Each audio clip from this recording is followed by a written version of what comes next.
I wasn't really looking forward to seeing Alice in Wonderland. And this is mainly because I've just never been able to get into it. It's never absorbed me, and I've never been able to get invested. And honestly, watching it in the past mostly just made me bored, which is sort of weird since I actually find the concept of Alice in Wonderland quite appealing. And I've actually enjoyed other versions I've seen, and while it isn't directly based off the story, there are a lot of similarities between Alice in Wonderland and Spirited Away, which I've gone on record multiple times calling it one of my favorite movies. And I've always sort of been a sucker for creative things, so really I should probably like this film more. And this was the mindset I had going in, and I actually sort of forced myself to watch it. And let's not waste any more time. Let's jump right into the review. Although I did sort of force myself to watch this movie, this viewing was actually quite enjoyable, although to a much lesser degree than some of Disney's other films. But I did like what I saw. Alice was a solid character. Okay, she wasn't anything special, but the world in this movie is really what this film focuses on, and Alice, while not nearly as good as some of Disney's other characters, is still passable. And the way I described Alice is really the same way I would describe the other characters. They're passable. But I'm sorry. If you're looking for one of the all-time great Disney characters, you just don't have one here. The closest thing would be the Queen of Hearts, though. And I think it's safe to say she's the most memorable thing about this movie for most people, myself included. But again, she isn't near the top of my list of great Disney characters, or even villains. Yeah, off with her head is sort of a pretty memorable line, but she just doesn't measure up to the other Disney villains, I'm sorry. But Alice in Wonderland isn't supposed to be about the characters individually, but more about the world these characters inhabit. And I think this world is okay. And this is where my problem lies with the movie. I just don't find what's going on to be too interesting.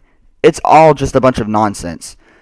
And yeah, that's the point, but I've never been charmed by it. And because I haven't been, the movie doesn't work very well for me. And I don't know what it is for certain, but I think I might have some idea. I think, and I may be wrong, but I think when creativity and originality are the most effective for me is when it is used as support for a good story with rich characters. Movies like what I'm talking about are Spirited Away, Pan's Labyrinth, or even Inside Out, which just came out recently. These films are terrific and work even without the creative worlds they inhabit. And, well, let me rephrase that, because Spirited Away and Inside Out are actually really dependent on that creativity. Okay, there are things in those movies that are unrelated to the creativity of the world that make these films work really, really well. And if you take those really good elements and add in a creative world, then you have a movie that I just eat up. I mean, these are some of my all-time favorite films. But Alice in Wonderland is just the world without the other strong elements, and because of that, it's mainly just a bunch of things that are interesting to look at, but honestly, ultimately end up being a bit too strange for my taste. And I ultimately got tired of seeing nothing but strangeness. And yet, can I really fault this film for achieving what it set out to do? No, it doesn't do much for me, but I can still see it's a solid movie. And I know what you're thinking. I've been talking about how it didn't work very well, but I'm giving it a pass. Well, hear me out, because this film, along with every other Disney film, has to earn its rating. I'm not giving these movies a pass just because they're Disney. Disney has made its fair share of duds, and believe me, those negative reviews are coming. But now just isn't the time for one. Let me elaborate a bit more. I questioned a few minutes ago whether or not I should fault a film for accomplishing what it set out to do. This line of thinking could easily be shot down, and I don't support this reasoning all the time. I mean, if a movie has its bar set really low and hits it, does it deserve a positive rating? Of course not, but that's not the case with this movie. Disney actually managed to create a very creative world with memorable characters. And yeah, it was based off a book, but these designs are great, and the animation is really great too. And while it doesn't work well for me personally, I can totally see why people would like this film. And it's easy for me to see that this film was well made. Disney's goal was to recreate a world from the original novel and have the characters take the audience through it.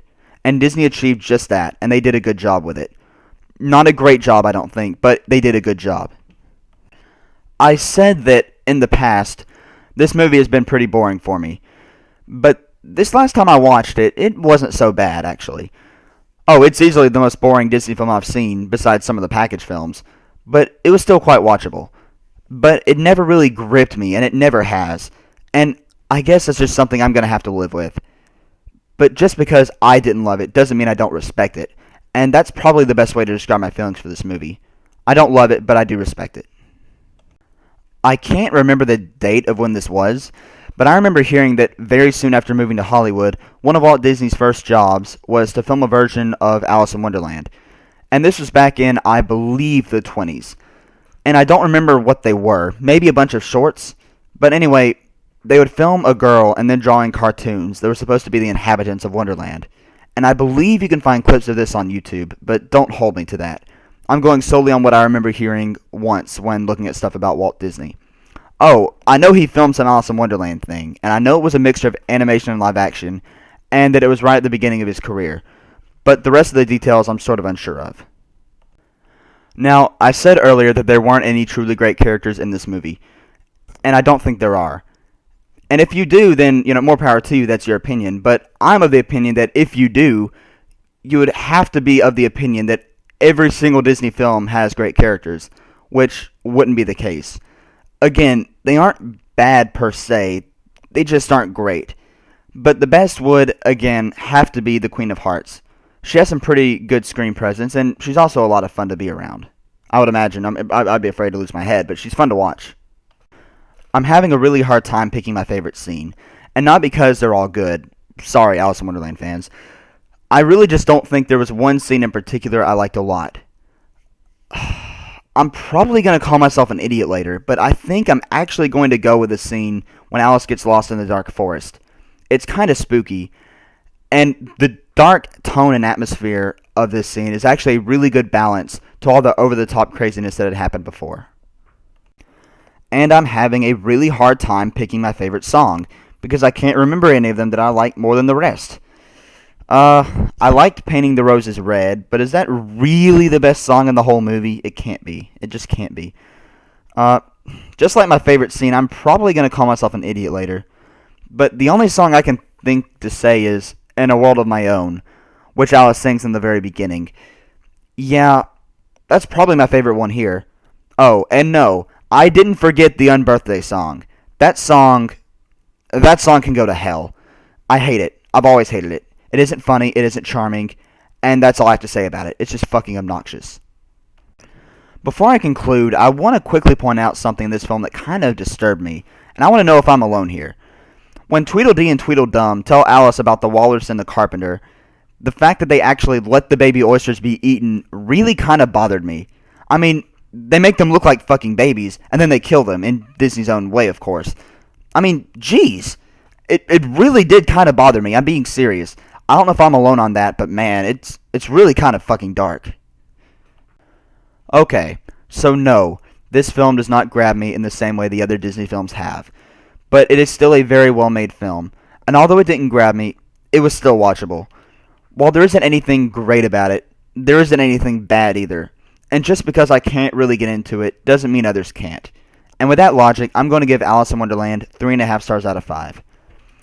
And while this is easily my least favorite Disney film so far, not counting the package films, of course, it's still pretty decent. It's good, in fact. But after seeing it, and after giving it this rating, which I feel it deserves, there's something that has sort of been bothering me that is now really bothering me a lot. And that's Dumbo. Way back when, I gave this very much loved Disney classic the same score as this movie, and I honestly like Dumbo a good deal more than this film. I was going to wait until after I've watched them all, but I think I'm going to revisit Dumbo before I get out of the Walt era here. And if my opinion stays the same, I'll let you guys know in a later video. And the same goes for if it changes. In fact, I plan on making a video when I get done with the Walt era, giving my overall thoughts of it. And I'll make a note to rewatch Dumbo and let you guys know if anything changed then. And if a lot changed, I just might make a follow-up review, but only if it's justified, of course. I've been feeling kind of let down since Dumbo is so highly looked upon, and I felt like maybe I missed something the last time I watched it. So I really do think I need to give that one another look. Okay, I'm done rambling. Sorry. Thanks for watching. I'll see you next time.